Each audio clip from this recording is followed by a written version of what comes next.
দর্শক, নওগাঁ জেলা বিএনপির সম্মেলনের সবশেষ খবর জানাতে যুক্ত হচ্ছেন সহকর্মী কামাল হোসেন। কামাল, সম্মেলনে নেতা কর্মীদের উপস্থিতি কেমন দেখছেন এবং সম্মেলনে এখন কি কর্মসূচি চলছে, যদি সেই চিত্রটা তুলে ধরতেন আমাদের দর্শকের সামনে। শুধুমাত্র তারেক রহমানের বলছিলেন নওগাঁ জেলা বিএনপির আজকে আপনাদের বলতে চাই পরে আজকে আমার নেতার সামনে কথা দিতে হবে। মধ্যেই তাদের কাউন্সিলররা ভোটের মাধ্যমে তাদের নেতা নির্বাচন করবে। চেয়ারপারসনের উপদেষ্টা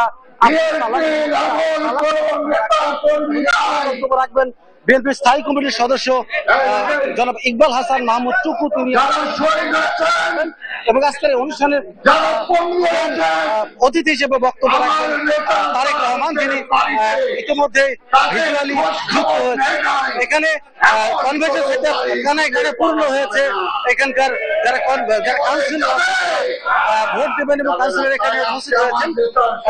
এই বিশেষ করে এরপরে বক্তব্য রাখবেন ইকবাল হাসান মাহমুদ, তার প্রধান অতিথি বক্তব্য রাখবেন। প্রধান অতিথি বক্তব্য শুরু হবে।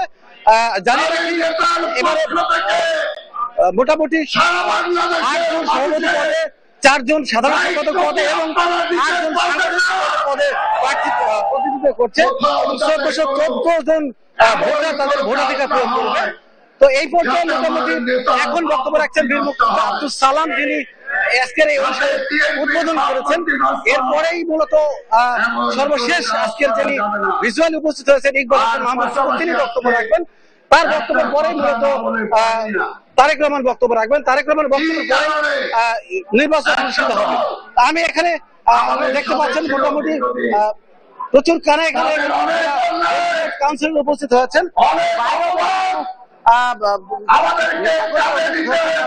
উৎসুক আমেজে তারা ঘিরে তারা বিভিন্ন মোহাম্মদ স্লোগান আমেজ দিয়ে তারা এই কাউন্সিলে মোটামুটি আমন্ত্রণ ছিল। আমার নওগাঁ থেকে আমাদের সহকর্মী কামাল হোসেন আমার সাথে যুক্ত ছিলেন।